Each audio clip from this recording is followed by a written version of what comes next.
he does this thing, and he does it throughout the movie that just made me laugh every time. It's like a Vulcan grip or something that just like, oh my god, knocks him out. It was totally a Vulcan grip too. It was so funny. Star Trek is around when this is happening, so they just thought that was going to be a trend that everybody. And he would just surprise him with it. He's like, "Hey, how's it going?" Yeah. He'd collapse. And the first time you're like, he's not even particularly like resistant or anything. He's just like, this is how I perform my duties. I just choke people out with my little Vulcan grip. Yeah.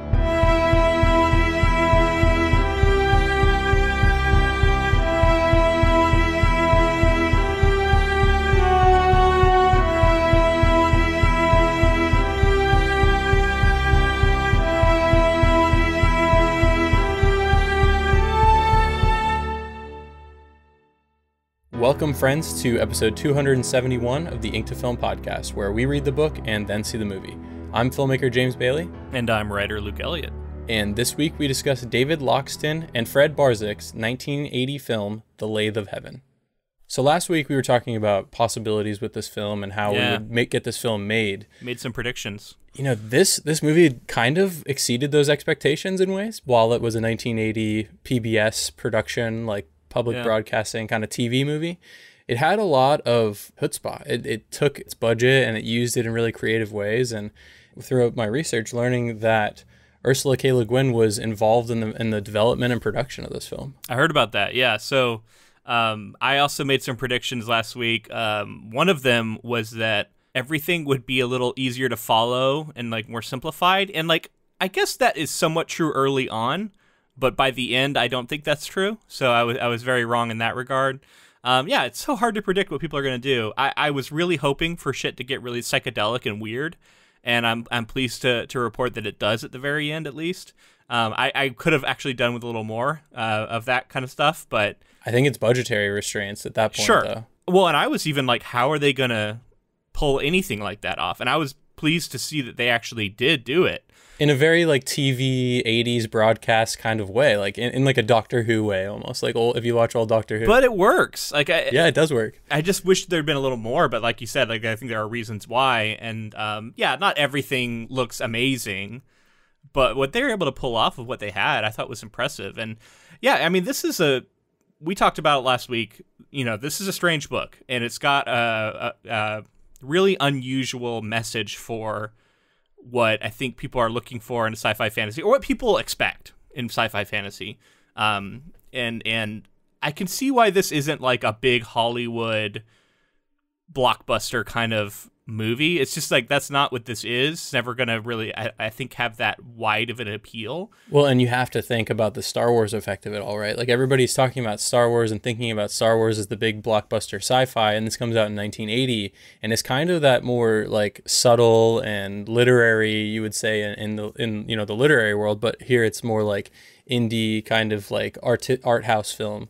Right. Well, I'm going to talk about this in a little bit, but I went to this book club for the Parallel Worlds Bookshop here in Portland, and shout out to anybody who might be listening who was at that. You know, welcome to the show. Thanks for listening. They had some great observations during that discussion we had. It ended up being about 2 hours, and it was about 25 people. People were really enthusiastic readers who had really thought about the material, and sure, like we covered a lot of the stuff in our last episode, but there was plenty that we didn't really get on, or we only brushed on, up against and didn't really like dive into. And one of the things that kept coming back, and I think was kind of essential for me unlocking the story, that we definitely talked about a little bit, but didn't really hone in on, is the idea of like this Western versus Eastern philosophy, and how the Lathe of Heaven quote even is like indicative of that. And it represents this idea of like letting go of control and letting the universe be what it is, and stop trying to like impose your will on reality. And like from a philosophical point of view, that tends to be much more Buddhist, Taoist, like kind of let things go a little bit. And then the Western philosophy of I'm going to fix it. We're here to fix the world. We're here to improve the world. And it was an interesting debate because, like, I think the idea of like people wanting to better the world through their individual actions, I think is laudable. I think that's something that makes a lot of sense to people. But I think this book ultimately is kind of getting at like why sometimes maybe that cannot be the best course of action, and how sometimes people take that and it ends up leading to authoritarianism, right? Of like, my way is the best way and I'm going to enforce it on you. But the reason I bring all that up is I think we're talking about a movie that's going to appeal to broad audiences. I think that's a challenging concept because the vast majority of our media is about people who are taking it upon themselves to better the world. And there's not a lot about people letting go, right? And being kind of passive and saying, maybe I don't need to try and change things. And ultimately, that's how I see George Orr and what he at least represents in this book. And when I started thinking about it that way, I think it really kind of unlocked the meaning of the book for me. Yeah, I like that a lot. Yeah, I mean, I'm not super well versed in that sort of philosophy. Like I'm familiar with it, but not something that immediately comes to mind. But that makes so much sense when you think about it that way. Like, that Zen nirvana seeking nirvana sense of living in that way that is equally fulfilling, and in some ways maybe the better situation. And honestly, it allows you to live in some cases like a healthier life. And maybe that's part of what's going on in this story too, is like it's kind of like grappling with things are going to get tough and things are going to be easy sometimes, and kind of like balancing those and then, thinking about that in terms of like your worries and your dreams and the things that are maybe in your subconscious is definitely an interesting way to go about that. And I could see criticism against this point of view, because it's like, if you're just worried about ever changing anything and the like negative consequences it might have, then that would be like an anti-activist almost stance, right? Like, don't try and change anything, just let it be. And then you'll end up getting steamrolled by other people who aren't doing that and who are imposing their own will.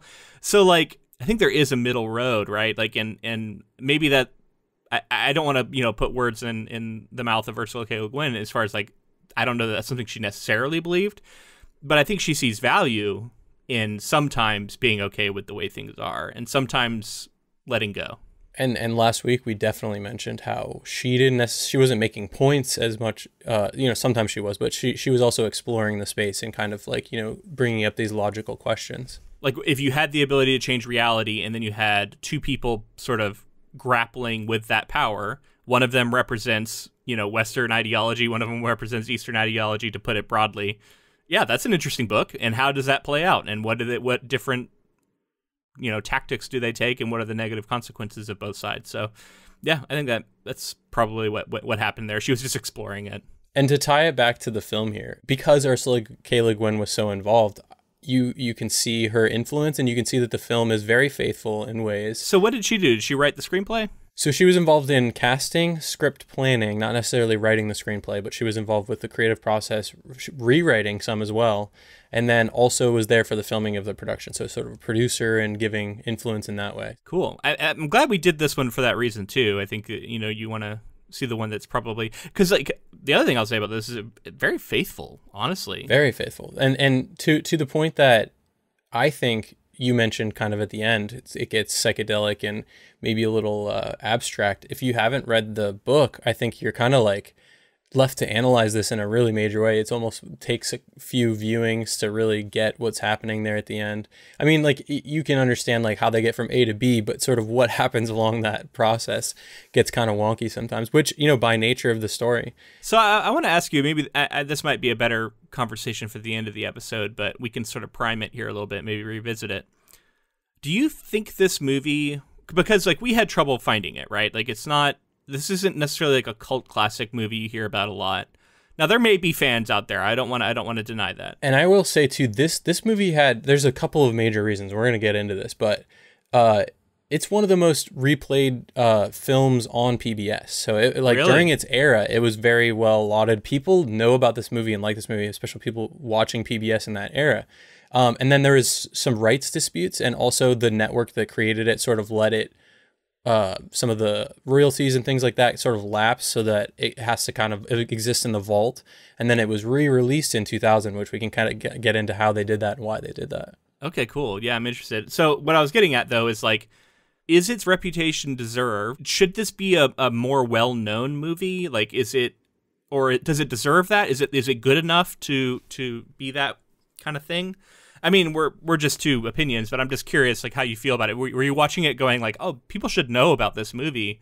Or is it more like, yeah, I can see kind of why this has been largely left in the past?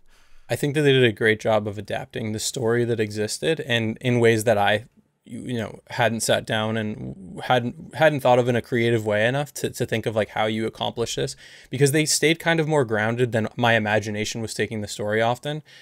And they were able to show some of it visually and create metaphor within the language of the film to sort of show you like the passing of a lot of people. I'm not going to spoil anything more than that, but they kind of showed that through this weird, dinner table metaphor.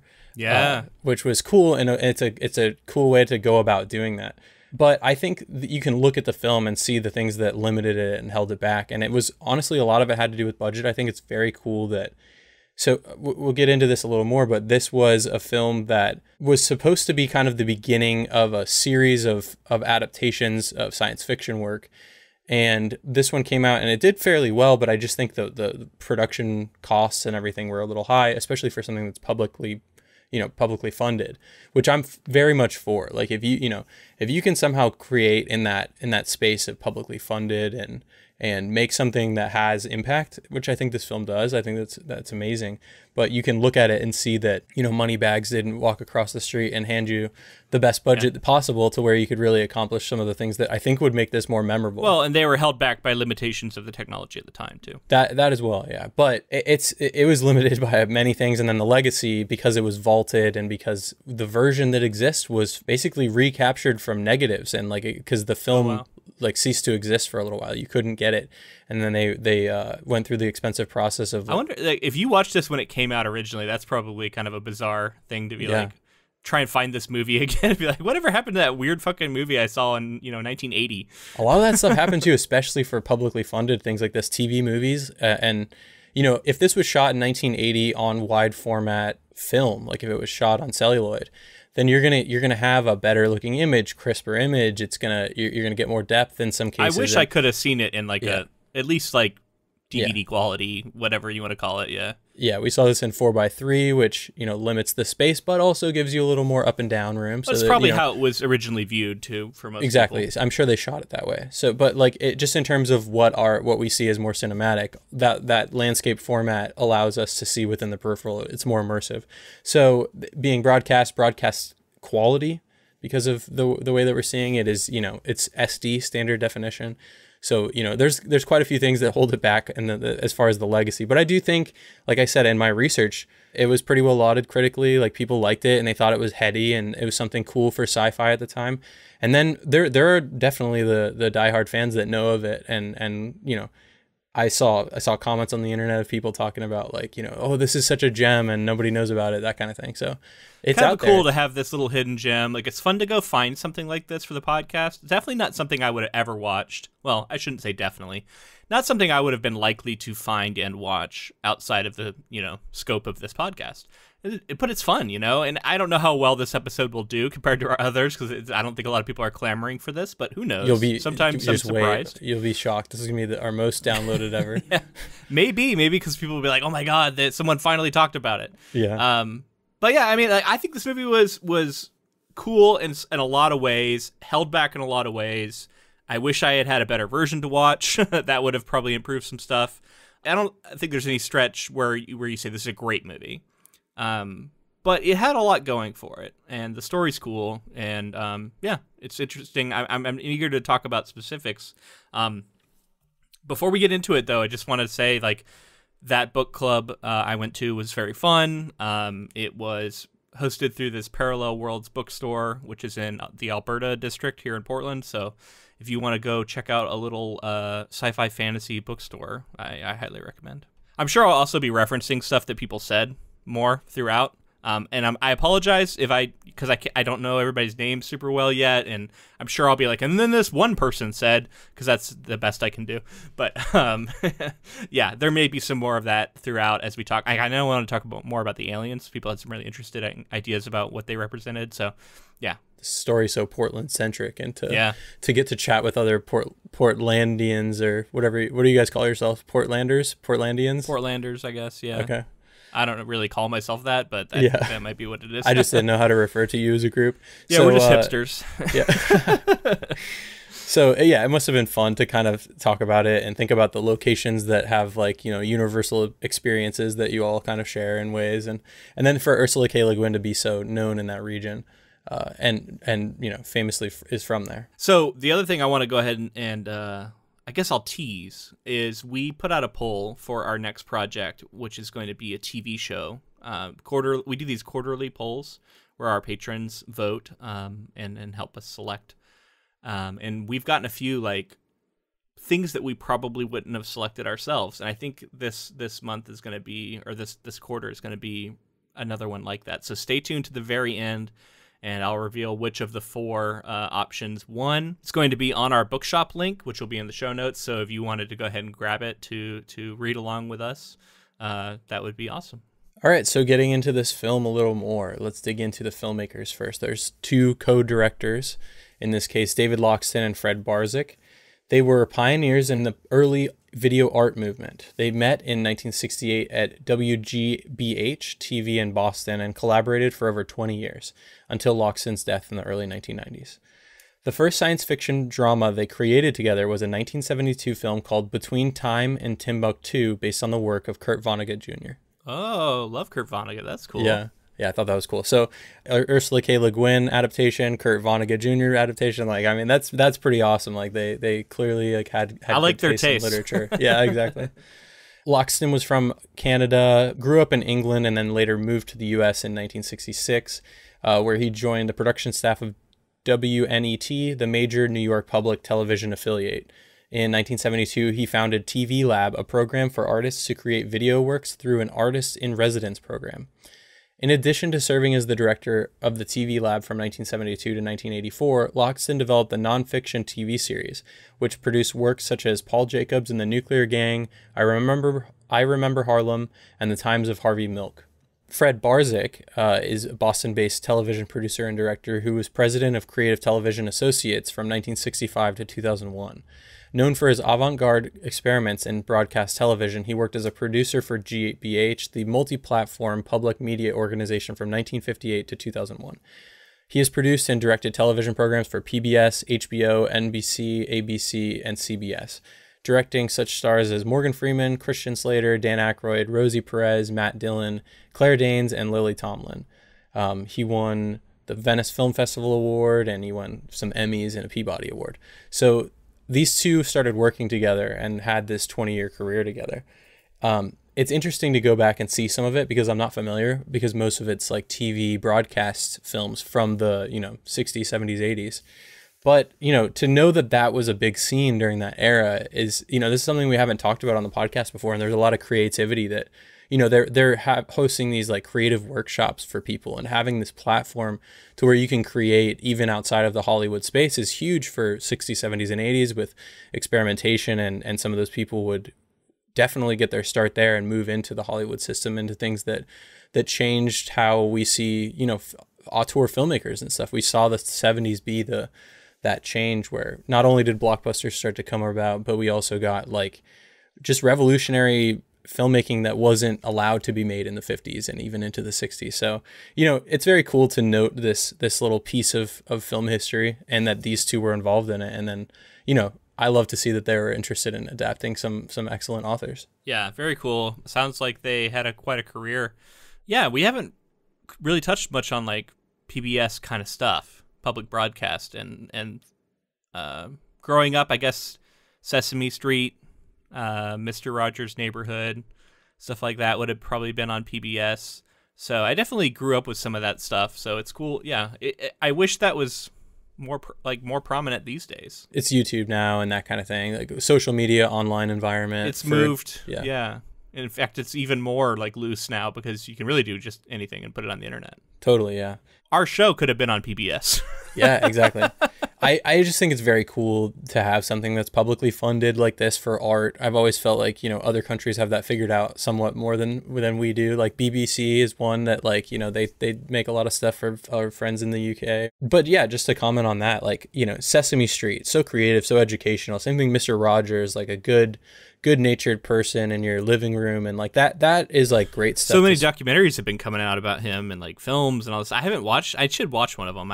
You should. I think I got kind of like I didn't know which one to watch because there was like several that came out all around the same time. Honestly, there's the doc and then there's the Tom Hanks thing. They're both. Have great. you seen them both? Yeah, they're both awesome. If you had to recommend one, which one would you say? The doc. I like the doc. Yeah, but it's because it's like very emotional and like you're really like, holy shit, like this guy meant a lot, and you know what he did for the community and stuff. But the movie's the movie's great. That seems like it might have been a little before your time. Did you watch Mr. Rogers growing up? Yeah, totally. Mr. Rogers, yeah. My big ones were definitely Sesame Street, Barney, and Mr. Rogers. But you know, I was at the tail end. I think Mr. Rogers petered out around like '99 or so. I think he kind of stopped. I definitely watched Mr. Rogers for a while, and then I think I kind of outgrew that a little bit and started watching instead like stuff for, I don't know, Ninja Turtles and animation stuff was more what I was into. Yeah. Anyway, we're off on a tangent. Let's get into this movie. We don't need to talk about Thundercats and all the other fun stuff, He-Man and shit. Saturday morning cartoons. Yeah, so let's talk about the behind the scenes of this. This was shot in 2 weeks, which is extremely short for a feature-length film. 2 weeks. Incredibly short. Supposedly shot for a lean budget of $250,000, but I've also seen different numbers on that. $250,000 in 1979 or 80. Yeah, but even still, I guess I don't know the conversion, but like, let's do a little quick conversion. $250,000 in today's money is about $1 million. Where does that come in for like budgets you hear about for like that? That's like the budget for a commercial, right? Like $1 million. It's very low. I mean, it's micro budget indie stuff these days. But it definitely happens. And they made almost a 2-hour movie with some pretty impressive special effects. Yeah, I mean, I've worked on a feature film that was indie, micro budget like that, million, couple, 1-2 million. Yeah. So thinking about that, like considering what was put into this, the fact that we're talking about it at all in 2023 is impressive, right? Like that it's still got. It wasn't completely lost to time, Totally. It's the era, right? It's the platforms. There were so few platforms that like PBS was one that you could make something for less money and get it out there. The filmmaking techniques don't have to be sort of elite level.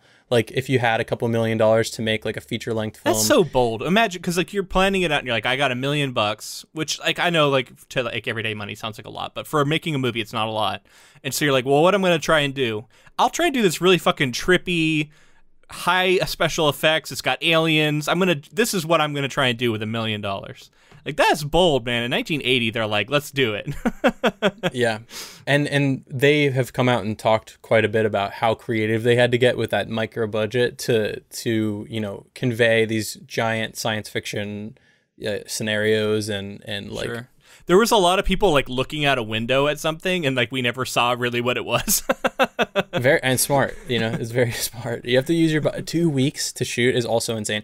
Again, for example, I've worked on something that's a micro budget like that, feature length film, but we shot for longer. So it's like, that's the conversion is like they choose to shoot for 2 weeks and try. Is that a cost saving choice at that point? Because I imagine the shorter the shoot, the less, like the more money you can spend per day, basically, right?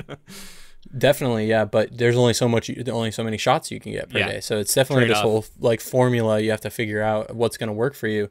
Otherwise, you're kind of like, going to get people looking out windows at stuff and going, this is kind of what you have to make work. I will say there's not a lot of, you're not going to get like a $1 to $2 million, you're not going to get many $1 to $2 million films that are have special effects and something like this is crazy because they were having to get super experimental and do some special effects of the time.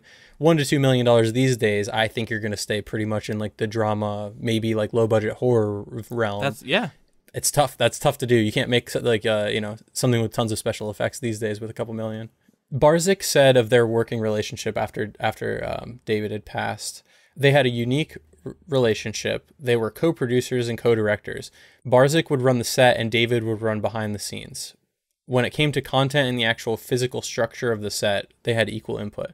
The reason this was important, especially on Lathe, is that we had a very limited budget and we were moving into science fiction. And let's face it, some of Ursula's ideas were pretty big. I mean, how the hell do we possibly even begin to portray the attack of aliens or wiping out of billions with the plague? What it came down to was we had to find metaphors. We had to find things that didn't cost much money and still led to maybe the same kind of emotional impact when a bunch of people die, they have the characters looking, you know, horror-stricken out the window, and then they cut to this like black void room with like a table and a bunch of people sitting at it, and then people sort of like get these like veils over them and things like that to represent like the killing of many people, and they kind of disappear, and eventually it's I really liked that sequence. I thought it was really creative. It was a smart way to do it. You know, cost saving, but like that sometimes that forces something really cool, and I thought that was like one of the effective moments of the film, honestly. If they tried in 1980 to do some sort of like, you know, disappearing effect on the city, it would have looked incredibly bad. They never showed the city basically again after that point. So in the film, I was going to ask you, because I was so excited to ask, like, did you notice anything from Portland that, like, you know, you just see 1980s Portland? I mean, turns out it was shot in Dallas. Yeah, so. as I said, there's a couple of shots of the skyline of Portland that I was like, oh, that's Portland. But yeah, that doesn't shock me to hear that it was actually shot elsewhere, because at a certain point I was like, I'm not seeing anything that is Portland specific. That's where because whatever that big building is that becomes the Institute, we actually end up spending most of our time there. Right.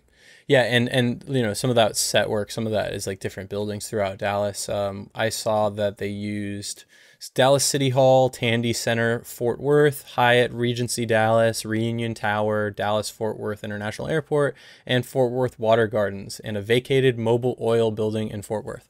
They got a bunch of pretty good locations, and you know, I think that specifically the building that they sold it with, I think that's why they went with Dallas, is they wanted some of that like sort of futuristic looking. Doesn't fit in Portland at all. So when that popped up, you're like, oh, something's weird now. Right.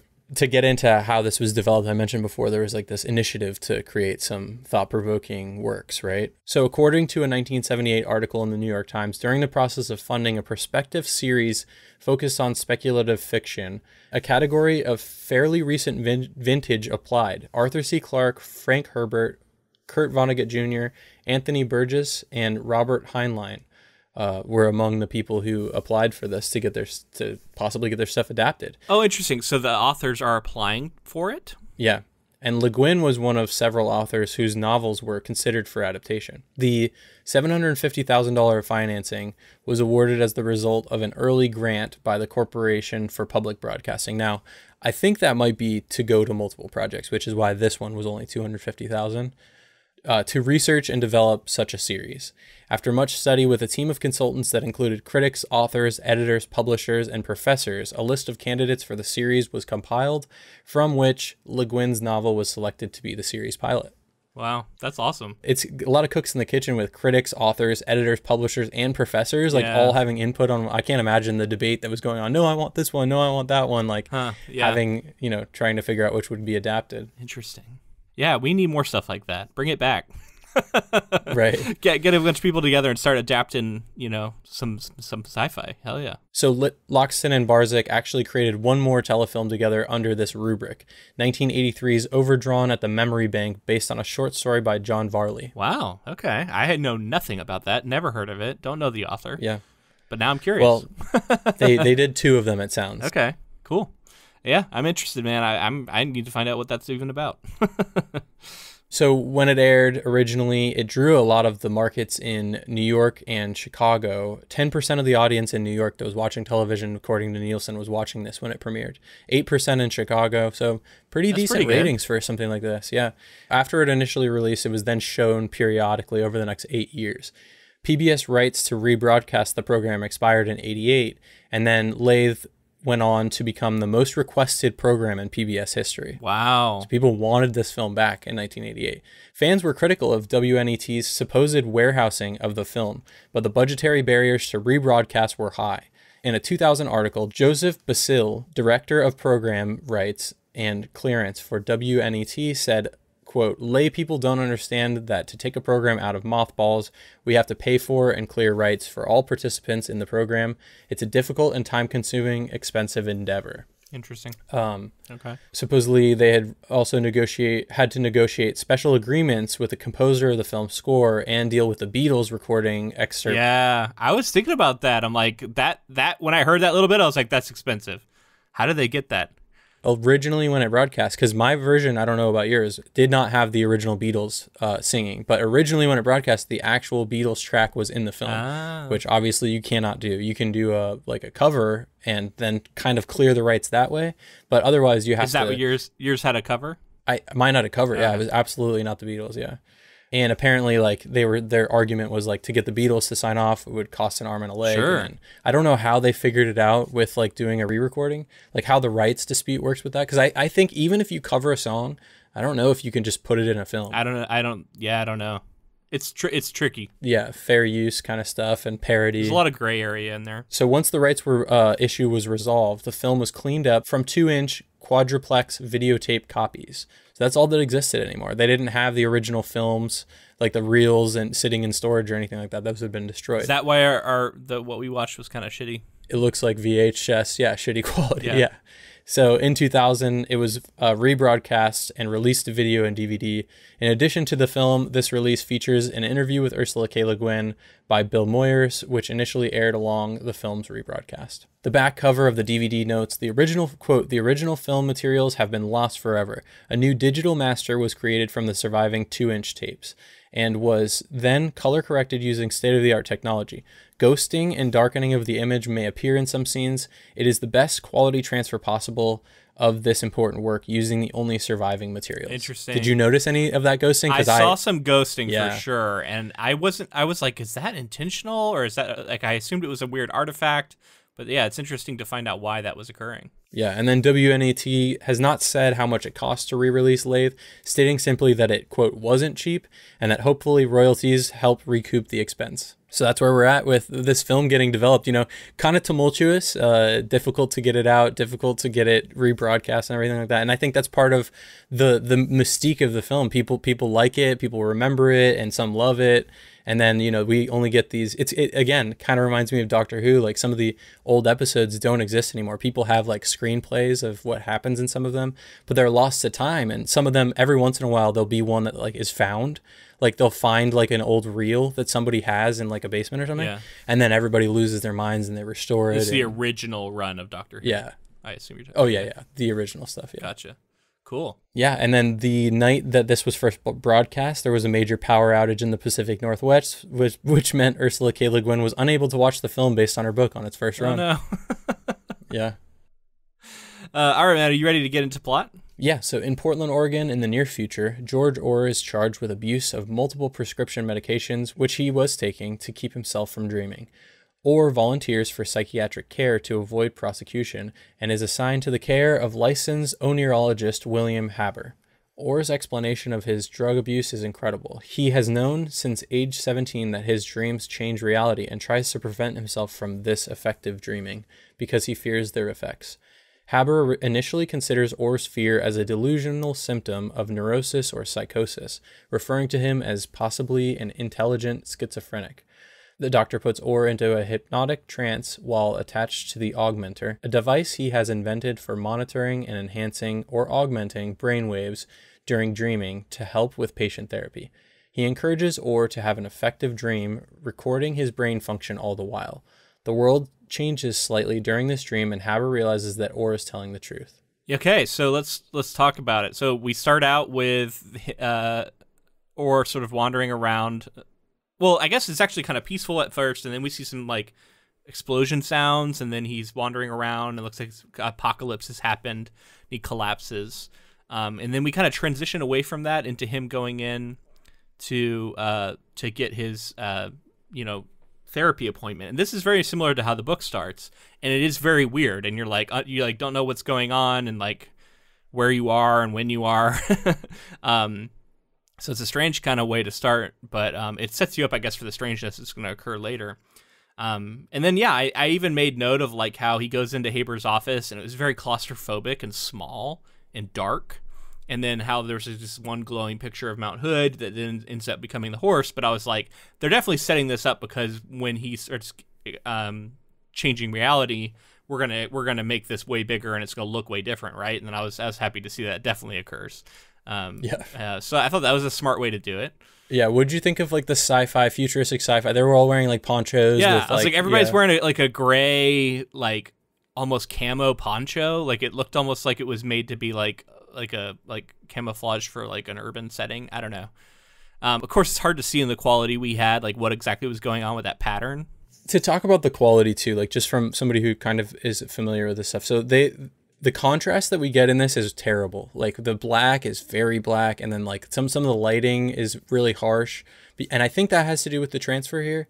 So like the dynamic range that we're getting here is like very minimal. And there are times that like for example, Orr like sits up at one point while he's sitting on this bed, and his face is like completely black, which is like not something I feel like it was definitely not intentional. So it was really difficult to parse. I actually took it back quite a few times to like get a better look at some of the things that they were using, some of the things they were doing. Now that is a particularly dark scene. It's not always like that throughout the movie, so it's pretty watchable. When he's in the office, yeah. It was like a cave, man. It was really dark. It was very dark, and I think that has something to do with the transfer as well. Yeah, but I think some of it was intentional because it does create a claustrophobic, you're in a closet almost kind of feel. That then totally changes. So then he puts this device like over his head, and I'm like, is this the augmenter? I'm like, and it is, right? And like you're getting the augmenter like evolves as time goes. Yeah, like, well, because with each iteration, he's improving it and making it more elaborate. He does this thing, and he does it throughout the movie that just made me laugh every time. It's like a Vulcan grip or something that just like, oh my god, knocks him out.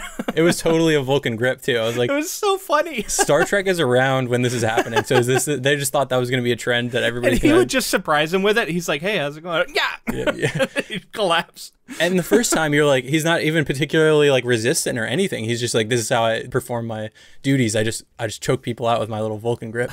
Yeah, it was so funny. And then like I feel like every time it happened, it got more and more dramatic, and like it did, yeah. Because later he's like more resistant. He's not wanting to, but he's like catching him by surprise and stuff.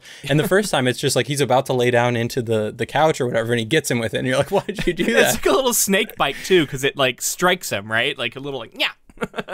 It's pretty awesome. It made me laugh, man. Every time it happened. I think that trend should return. It's just Vulcan gripping people into unconsciousness. I mean, I'm really glad that's not a real thing people can do. Oh yeah. Yeah, that would be pretty powerful. Man, it's so funny that they just like were like, yeah, maybe that's something he could do. All right. Yeah, it's the future. I mean, it was in the book. It's just something about seeing it made it just like that much more dramatic and funny. I just like to think of Ursula K. Le Guin like off to the side, like, no, get him in the neck better than that. Strike him. It's not subtle. Take him down. So one of the major changes I noticed early was because like otherwise it's pretty faithful, but like they changed a little bit how this Ethel sequence plays out when he's talking about the first time he had his effective dreaming, and it's like a kind of a, I don't know, it seems like it might be a minor change, but I think it's actually significant in that in the book he is basically getting molested by his aunt, and in defense of himself he dreams her away, and she ends up having passed away like previously, and we see how that all plays out. In the movie they change it a little bit. Like he says that she's flirting with him, but then he like notably tries to like come on to her, and then she says no, and then after that he has the dream, which does position Orr in a very different place, and it makes him like a little bit less of a victim that I feel sorry for, even though he still is, but like it's more complicated and messy, and like he also seems a little bit more perverted, which the reason I bring that up is because it colors his relationship with Heather later on. He seems a little bit more like of a kind of a creeper, and then like when he's having this like later fantasy about her as his wife, that whole thing became a little bit colored by that initial interaction he had with Ethel. Like it's like, oh, he's like compelling women to, yeah. Anyway, and I don't know if that was intentional. I kind of doubt that it was, but to me that little change altered the character pretty significantly, and I don't know that I liked it. Is what I'm getting. I mean, we didn't even really touch on it that I remember in the book episode, but that whole like interesting incestual sexual kind of thing that's going on there. I didn't think they were going to go that way at all in the movie, and then they did. I was like, okay, here we go. What are they going to do?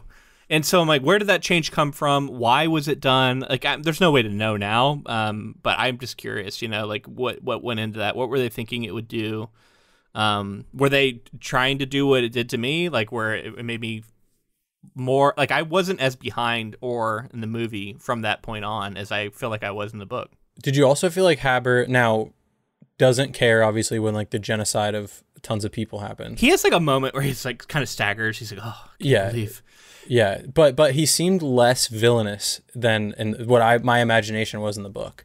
That was an interesting conversation we had at the book club. There was a lot of people who were like, he was a good guy who like got caught up in his own power, and then like power kind of corrupted him. But like it seemed like he had good intentions, and he was able to push. And I think this is true in both versions. He pushes a lot of the blame away. Like I do ultimately think he's not evil.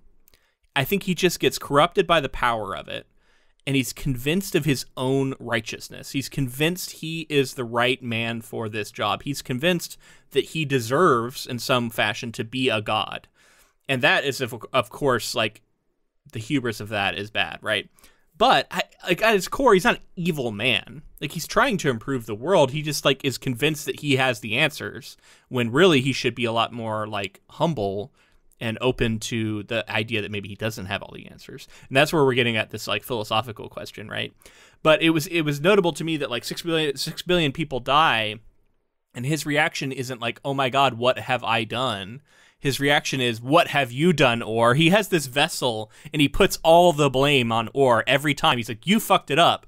I gave you this like one sentence command, said Antwerp, and then what did you do? Why did you mess this up? Right? Like it was always like not detailed. And Orr keeps saying like, it's my subconscious. I can't, predict it. And he's like, well, which he should understand, but he clearly doesn't. He doesn't. And he's just like, he's like, no, you're doing something almost intentionally. And he does have this like, he hates him. He's like, oh, you fucking Orr, messing it up my vision.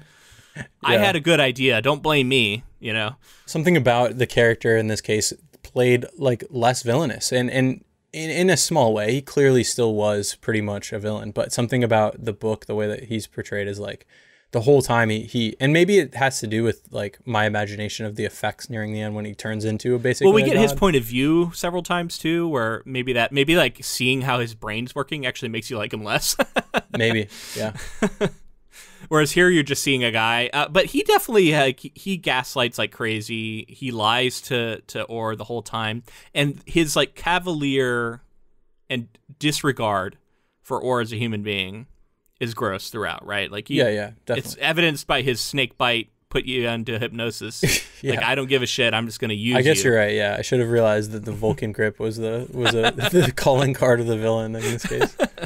But I do think he's not like an out-and-out villain. I think they're trying to leave enough room for you to say like, well, he has some ideas that are interesting, and it's just his execution is just not good. And it's realistic too, because we see people like this, like good intentions that then twist into, power corrupts, and then they are sort of drunk on the power. It's like he's not willing. Clearly, he's not someone who would be willing to admit to himself that this isn't. At least equally as much as it is about him trying to improve the world, is about him like making himself into a god. And I think it does a good job in the film of showing when he's going to use the machine himself for the first time at the end. Like you could tell this guy thinks he's like, I am ascendant, I am the Lord now. But he starts out from the place of like, help the many, help the many and sacrifice the few is kind of his viewpoint on it. But then eventually, the greatest good for the greatest number. That was like a quote that was like on the wall at one point, and that's like his thing. It's the greater good, the greater good. And that's his whole thing, right? Like, and that's why that's what it starts out as. Introduces eugenics, and it's interesting they didn't really get into the eugenics element much. No. He mentions like, oh, we've eliminated most forms of cancer, and we've eliminated this stuff, and we don't see how. And in the book, it definitely shows us how is through eugenics, which is definitely terrifying. But instead, he just kind of references that, but we don't get that. We don't really see that in the same way, which maybe makes him seem less villainous in the movie because we don't see evidence of his eugenics programs. It's just funny to talk about this sliding scale of villainy too. It's right. Like the person's clearly in the bad category. Like I don't want people to think I think he's a good guy, but he had good intentions at the start and was corrupted, and then ultimately thought he was a god. The reason I push back on it at all is because I think this movie is trying to get us to look at these two different philosophies against one another. And if you label one as villainous, then then all of a sudden it's like, well, yeah, you want the hero to beat the villain, but more, sure. I think it's just more about like the bad sides of his philosophy are on full display here, and we see that ends up having really negative consequences for reality. And so it's almost more like what he represents is flawed, and those flaws are expounded by what occurs in the movie and in the book, and that is what makes him villainous. And there are also, I think, some personal failings we see in Haber that are leading to some of this. That's true to life too, right? I mean, that's true with like any sort of like, you know, if you're looking at like Lord of the Rings and Aragorn takes over as the king at the end, and you're like, yay, we've got a good king. But then the follow-up is always like, well, what if the next guy's not good? What if he's, you know, and he inherits it through birthright, because that's how a lot of this shit is passed on. And that's always the idea of like, you know, the fallibility of electing one person to be your ruler. And, you know, so often they're not good. But even if they are on occasion, that doesn't like change the fact that this is a shitty form of governance. And a shitty form of reality here too would be to have one man in control of all of this. It's always going to fail. And I like that Orr, and you know, I give Orr credit for, is that he recognizes I shouldn't have this power. And the whole time he's trying to get rid of it, which like Haber can't believe. He's like, the first time I met you, you wanted to get rid of this. It's this amazing power you have. How dare you? I want to use it. And that gets back to that philosophical divide, right? About whether or not you feel like you should change reality. Definitely, yeah. So continuing on, Haber begins to use Orr's effective dreams, first to create a prestigious, well-funded institute run by himself, then to attempt to solve various social problems. But these solutions unravel quickly. Haber suggests that Orr dream of an answer to overpopulation, resulting in a plague wiping out 3/4 of the human population, the end to all conflict on Earth, resulting in an alien invasion uniting mankind, and an end to racism, resulting in a world where everyone's skin is a uniform shade of gray. Orr turns to lawyer Heather Lalache for help in getting out of his government-mandated treatments with Haber. Lalache doubts Orr's sanity but agrees to help him, eventually becoming an ally. Orr falls in love with Lalache. Only after several failed attempts to make the world right does Haber admit to Orr that he believes in Orr's power. Having used the augmenter to record and analyze Orr's supremely complex, dreaming brainwaves, Haber begins creating a machine that will allow him to have his own effective dreams and remake reality directly. Okay, so I want to talk about aliens with you. This is something that came up at the book club, and I want to get your take on it because I don't think we really dived into it last time sufficiently, at least. What are the aliens, and are they real? Are they something wholly created by Orr? Are you saying, like, did he influence them, like actual aliens, to come to the moon, or did he manifest them? Right. Do you think he brought in, like, aliens from somewhere and brought them into this world, or did he create them? I think that he created them. Like, I always took that to be, like, the world ended in this story. The world ended and kind of it continued because of him. So I've always assumed that everything that happens is like a pure manifestation of this power in this person. Right. And you can get into like nearly everything could be like, what if someone proposed this? What if Haber was created by Orr? Because he's destroyed the world. He recognizes the danger of his own power, and he wants to go to therapy to get rid of his dreams. What if he invented Haber in the first place? To someone to help him with his dreams and trying, you know what I mean? And at that point, it could be like almost everything was, you know, maybe he invented Heather, maybe he invented everything. I mean, he's essentially a god. So I don't know what the answer is. Obviously, I don't think there is an answer, but like there's that extreme. But then you can move to the other side, which is, no. He didn't create Haber, he didn't create Heather, and he actually didn't create the aliens, he just brought them. And if he did that, then it changes... the reason I think this is important is the way we look at the aliens changes depending on their origin. Because the aliens, I think, represent some sort of like inner peace and greater understanding that they are able to give to Orr. They tell him, like in the movie, they speak the line about the LATHE of Heaven, but it seems like they repeatedly sort of tell him truths about himself. In the book, they name what he is. And which gives an implication that this is a thing that has happened before that they're aware of. Now, if they are aliens from elsewhere who are coming in and tell him, oh, hey, you're one of these people who we know can change reality, that's very different than something he creates that then shows up and gives him a name for the thing that he is. Because then that's all coming from self, right? Like that's him looking for a name and he invents something to give it a name. And those two different ways you can look at it, I think, are very different reads on what this book would then be about, right? Yeah, totally. I that's a really good point, because it can't be both ways, right? Like if he created them, he can't also be getting some, unknowable knowledge from alien beings that have experience with it. Unless the message is that you hold the secrets and the answers to the universe within yourself. Sure. So maybe he could, but it's just very different than like maybe the answer is out there and you just have to find it. Once you pose it like that, I don't really know that I feel one way strongly over the other. Yeah. I think it's like, I still think that he's manifesting everything and like popping it into existence. But I like the idea more of the aliens coming and saying like, hey, this is, some knowledge that we have from, outside of your existence that we're imparting on you and helping. I like both different directions for different reasons. And like I said, I don't think the book or the movie answers this. But it was very interesting to talk about and to hear people like one person said they thought Orr was an alien himself.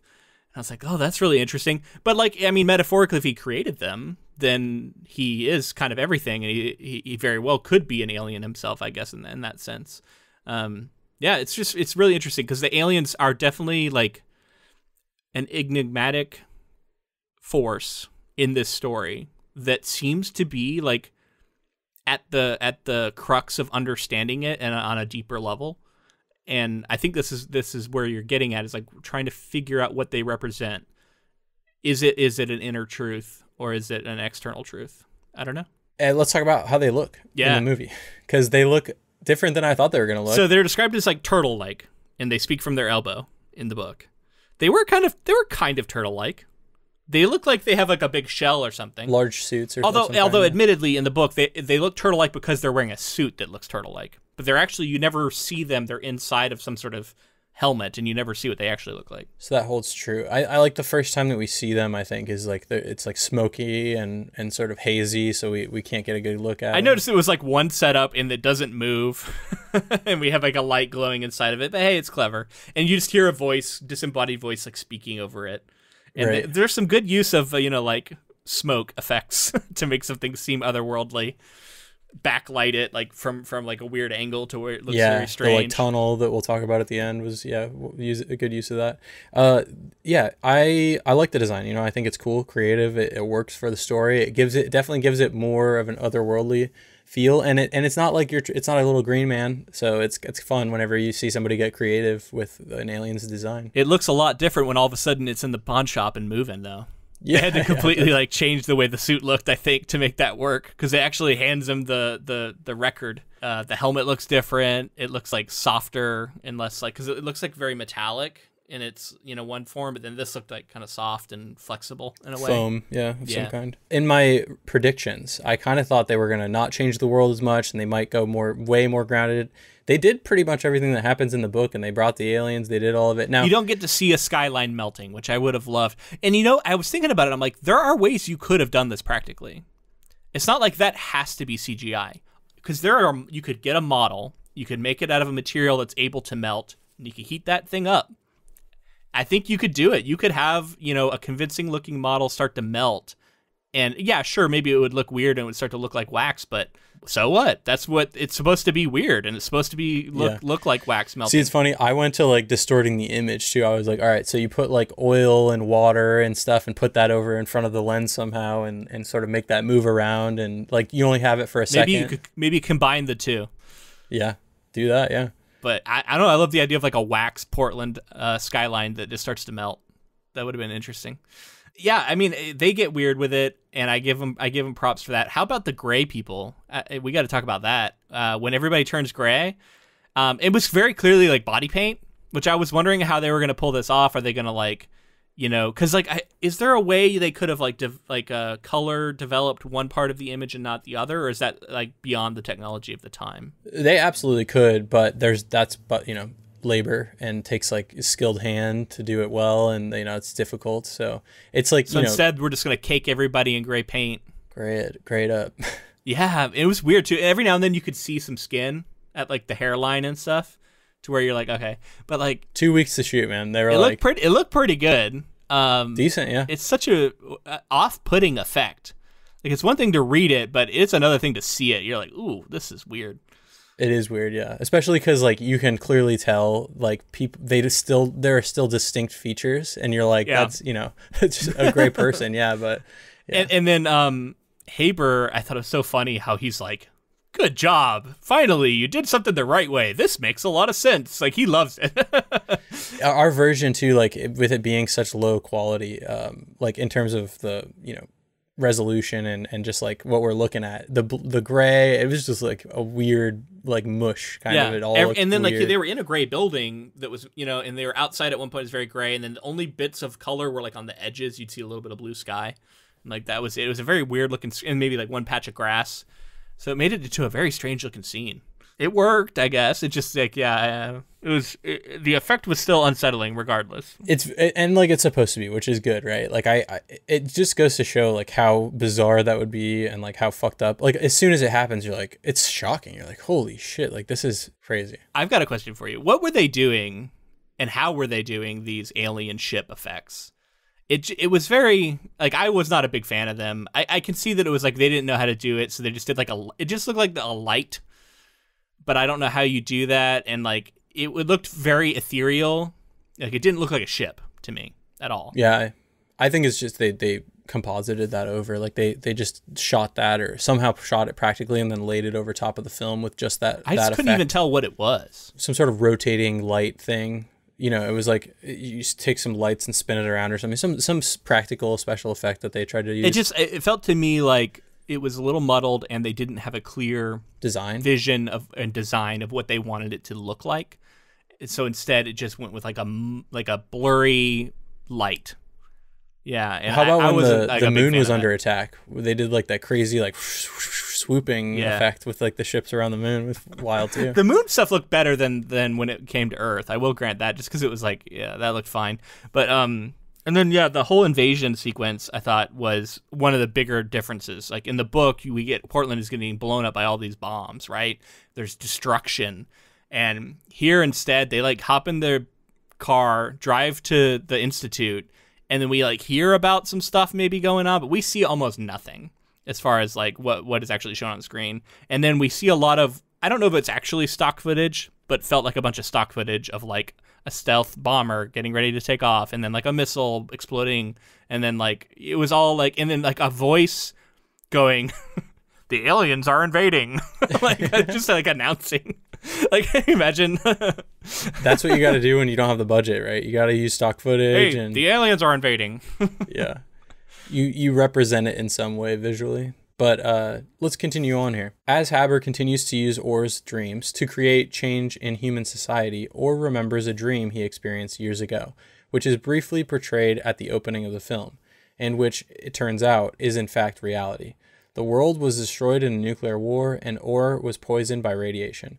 In his dying moments, Orr dreamed a world where the war did not happen, resulting in the events of the film as we see them. Haber enters the final version of his machine for directing dreams and learns this truth, driving him mad. Orr, who has joined him... That isn't an interpretation. I think that's what the movie was trying to say too. I guess so. I could see where you get that. Yeah, which when you were talking about like, does he create? I was thinking like you can read this as like the world completely ended and he remade everything in his image, in his design, as a god. And so at that point, and Haber, including Haber. Yeah, and if he really did do that, it leans more into the theory of like he is every single thing in the movie is him creating from nothing, immaculate creation is what we'll call it. Well, and it's interesting that it just confidently states that was reality, and now he changes it, because like I don't know how you know that.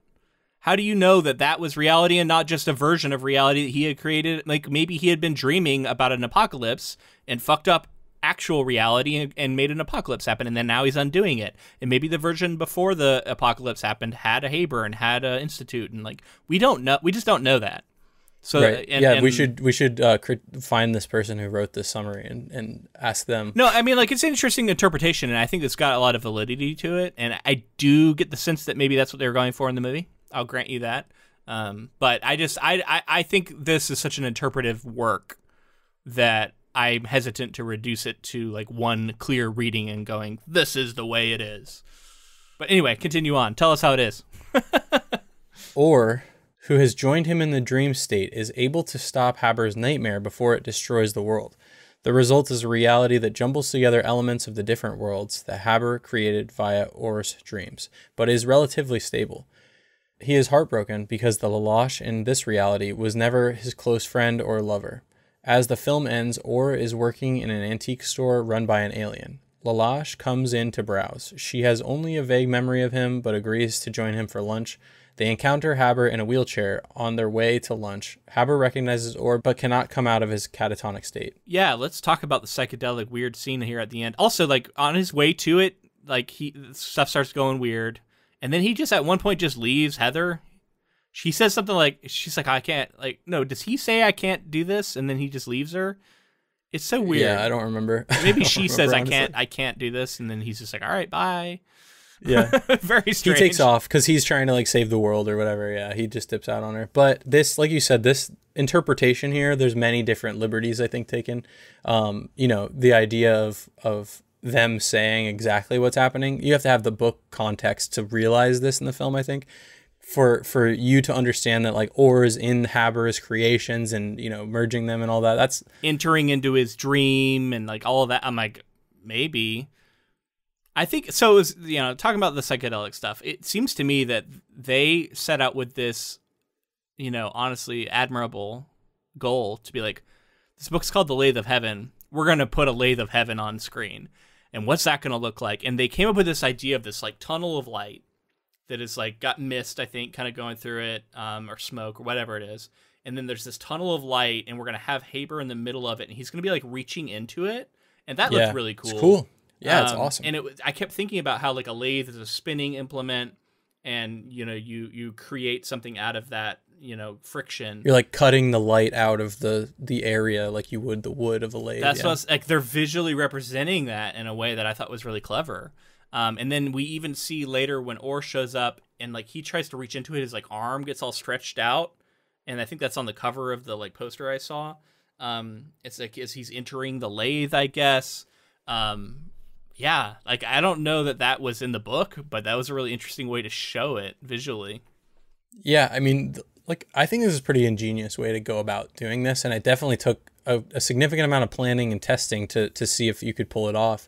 So I give him props for it. I don't think that it's like the most groundbreaking effect I've ever seen, but it works totally to convey. Part of it also in the shitty quality, like I sometimes couldn't tell exactly what was happening, which kind of made it work in a way. Sure, yeah, definitely. Just in general, I think that this was cool, and like this is something that's attainable. I think young filmmakers, like the audience watching something like this, sees that and they're like, "Wow, if I had a camera, that's something I could possibly recreate with using lighting implements and things like that." So practical effects, pretty cool. Special effects of the time doesn't look like as polished as something like you're going to see in a Star Wars film, but it also didn't have close to that budget, and that's cool to see the nature. There's plenty of indie films that don't have the effects, and smaller budget films that don't have the effects but still can have a good impact. And I think this hit pretty solidly where it needed to. I think there's a better version that could exist out there. We're getting here towards the end. Before we leave it behind, I just want to say like they kept showing like scenes of a volcano. They had fire. Like they did some stuff to show the world falling apart. Because I kept like. At first, I wasn't impressed with what they were able to do. They're like, oh, something's wrong. And then, like, there would be, like, a wind. And then that would be it. And then they got on a train and they, like, heard Haber or were, like, talking. He was, like, talking to Haber at one point, like, yelling at him. But all I kept seeing was, like, smoke and mist and wind. And I'm like, this is not impressing me. But finally, we did get some fire. We did get some cracks in the ground. Started looking like, okay, something's actually happening here. And then, we lead up to this light sequence, which there's another moment where there's, like, a bunch of fucking lights hitting them. They're like different colors, like green and red and stuff. I wasn't sure what that was. Is that him trying to enter into the dream? Like, what is that? Like, I don't know. It gets very weird at the end and it's psychedelic, and I couldn't quite follow what was happening. But I think by design, that's what they wanted. I mean, that's the, there's so many times that you walk out of a movie and you're like, well, what does this represent? What were they trying to get across? And some of the time it's not answerable. You're kind of just like, you're supposed to think something, outside of our understanding is happening. So that's kind of the answer here. And there was like a sequence where the sound like goes, like drops, and you see Haber, I think it was Haber, put his hand on this like pillar of light, and he like cups it. I don't know what was that. I don't know. Like there's such a weird stuff, but it was cool. I don't know. Up to interpretation, Yeah. Viewer's choice. Yeah, I liked it. And that kind of left me at the end with this attitude of like, I think this movie should get remade, in the sense that like I think we should see another adaptation, I guess is what I should be saying, of the book. There's not enough in this actual film. Like I would love to see someone find, and like do a better restoration of this film exist. But I think there's a lot holding it back at a base level that is not going to get improved. And so I would love to see a director come in and make this who is actually willing to be a little less faithful. Like I want the core and the message to be the same, but really lean into the psychedelic weirdness, the dreamlike nature of it. Make this thing even stranger and even maybe harder to follow, but give us some really fucking cool effects that you would be able to pull off today. I don't know. I'm thinking about like that TV show, Legion. Like there's some weird shit that happens in that show. Like just get strange with it, man. And we're talking about a guy who can dream reality into being. Like things could get so strange, and like I think it could exist today, and it could be interesting. So this is one where I'd like to see it. I'd like to see another attempt at this. Now I know there was a newer version adapted, and maybe they tried some of this stuff and maybe it didn't work. Maybe we watch this as a bonus episode at some point. I'd be open to it. I'd love to see, like, I felt the same way. I was like, I'd love to see a really strong Vision come in, and I'd love to see like an Alex Garland get a hold of something like this and just make it weird and go crazy with it. Or like Jennifer Kent, who we've talked about in the past, who did the Babadook, like somebody who's going to have like a strong vision on it and like will take it and interpret it and change it in ways, because there's a lot of awesome bones here in this story. And I agree. Like, I think a better version of this exists. It's just not in our time yet. If we were time travelers, think of ourselves as time travelers. Not quite yet. Not one yet, day. But man, I think this is one that I would like to see. Oh, and then here at the end, before we leave it, there's like this like credit sequence where they go and they're like getting a hot dog from an alien. It just made me laugh. Yeah. And then they awesome. Like sit down and eat it together. Heather, she's like one of the only other major characters. She pops in and out of existence.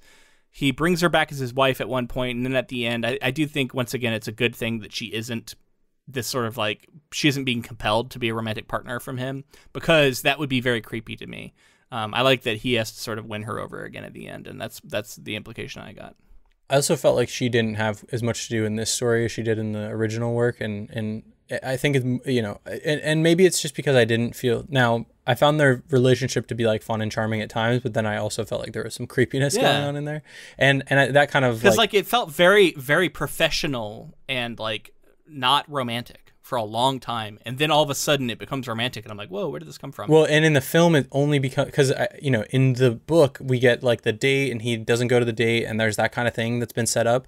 In the film it's like professional immediately into he dreamed her as his wife, and you're like, whoa. Yeah, now all of a sudden he's dreaming her naked and she's in bed with him, and I'm like, whoa, this just got weird. I thought that she was good overall. I just would have liked to see a little more between their relationship in some way. All right, man. So let's go. Book versus movie. We got to cast our votes. I'll start. I like the book more. Yeah. Both of them have issues. I talked about how like it wasn't the kind of books that I absolutely love to read, but I had a ton of respect for it, and ultimately had a good time.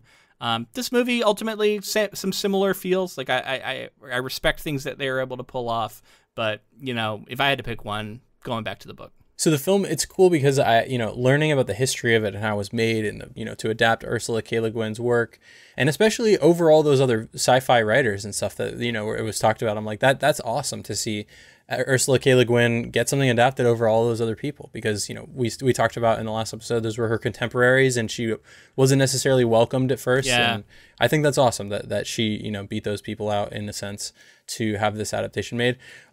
Overall thoughts on the film: it sucks that we don't have a better quality version of it. But it's cool that we have a version of it, period, because there's a possibility that we never have see this if there wasn't public outcry to have it rebroadcast and then eventually re-released and restored. So I like to see preservation of film in that way, regardless of how you feel about the film. I think it's important. And, with all the streaming, things are getting pulled off streaming a lot. Like, I've always been a physical media person, and I'm going to continue to be, just because I think, like, there's some archivist in me that is like, I want to make sure that these things that I love are protected and taken care of. So I love that story exists in this film. That's the history of this film. It's so funny because just to interrupt like 1 second before you give your final, like, that's so true, man. Like, I've grown up and like I remember thinking like, oh yeah, let's make the switch to digital, but I didn't think about how like stuff would just disappear, and like how it's so cool to be able to look back, like video games, like have an actual copy of a game versus just like hoping that someone preserved it, and like, shit just disappears and you'll never see it again if you're not careful. And it's like something that I think gets done quietly, and it's not something that like, has this death and it's like it's gone. It's like it's just quietly forgotten a little bit, and then somebody at some point it's like, let me think about it. Think about online games where the community existed around playing that game, and how important that game was, and then how games like that, when the community has moved on and the company who owns the game isn't going to do any more servers, that is just gone now, and will never come back for the vast majority of them, and you'll never be able to experience that again. And there's always like a moment where some people played that for the last time, and it was one of the last times it ever got played. It's really interesting to think about. You see, like, this like regurgitation too, where like they'll just like remake a game and they'll have the online servers come back in some cases, but it's got to be a really popular game. There's plenty of games that never will. But yeah, so overall, I think that preservation of art in those ways, and still being able to experience it, that baked into this is really fun. But I like the book much more, and I like the way that Ursula K. Guin was experimenting for the time, and she was able to give us this really interesting narrative that, like I said before, I didn't necessarily love. I wasn't clicked into as like the most enthralling thing I've ever read, but I loved the metaphor and some of the analogies that are being made here, and the ways that she, experimented with the form and made it her own. And it also was kind of batshit crazy, which I love weird shit. So I like it for those reasons as well. Totally, man. So we're taking the book for this one. So stick around to the very end when we're all announce our next project. If you enjoyed this episode, and if you enjoyed our coverage of the LATHE of Heaven, let us know in the form of a rating and review on whatever app you chose to listen on. Help us get to 100 ratings on Apple would be really cool. We appreciate you checking us out, and just let us know. Make sure to follow us on social media. We're on Facebook, Twitter, Instagram, TikTok, YouTube. Make sure to like and subscribe on YouTube as well. And then share our stuff around if you can. Yeah. And we are on Patreon, patreon.com/inktofilm. That's where we do our bonus episodes, where we do alternate adaptations, stuff like that. Also where you can go if you want to be able to vote on polls like the one we're about to get into. And you can suggest things when we're looking for our quarterly suggestions. All that stuff is going to be on Patreon, so we'd love to have you and your support on there. And thank you to Ross Bugden for the use of our intro and outro music. We're kind of a public broadcasting podcast in a sense, and we're publicly funded, so you're the public. We are. Lend us some funding if you're willing. Very much publicly funded, yeah. All right, man. So let's announce our next project, which won with 50% of the votes pulled in. Big Little Lies by, I believe it's Leanne Moriarty. And this is a book I've never read and a show I've never watched. So I'm going to come into this pretty much completely cold. I am a little bit aware of like who's in it, and I've seen maybe a scene here or there on like a trailer, but I basically know nothing about it. Now, I think that's different for you. You've seen before? Right. So I'm really excited for you to experience this. You mentioned earlier in the episode that this is something that we may not have covered. I've always wanted to cover this on the podcast. Yeah. I'm very excited to jump into it. This one's been on our radar, but I just don't know if it would, like, it's nice to get that push into like, okay, we're going to do it. Absolutely. Yeah. So the show, I'm excited. I've seen the show, really excited to talk about many different aspects of, haven't read the book though. So I'm really excited to see what the sources are like. So I think the way we're going to approach this is we're going to read approximately half the book next week. We'll talk about that, and we'll get into the story, and then we'll tackle the first half of the first season I'm not sure how many episodes there are, but approximately the first half. And then we'll do a final episode where we finish out the season and we finish out the book at the same time. That way, because I assume that there's some mystery elements to this story, I can preserve the mystery to myself. James will be careful not to spoil anything for me. And yeah, well, that way I'll get to sort of preserve finding out what happens for as long as possible. That's one way we found to do these TV show adaptations that we think works. So yeah, if you wanted to read along with us, read half the book by next week, and you'll be on track. And you're familiar with the fact that it is a mystery, because you kind of said, so like it'll be cool. I think I read something about the description and it was like, oh, there's a murder or something. So it's some sort of... It'll be cool to experience it in this way and get to speculate and, theory craft. Yeah, sounds like a mystery. Cool. And if you wanted to get that book, it's in our bookshop link down in the show notes. All right, man. I'm looking forward to that. Should be fun. And until next time. Keep adapting.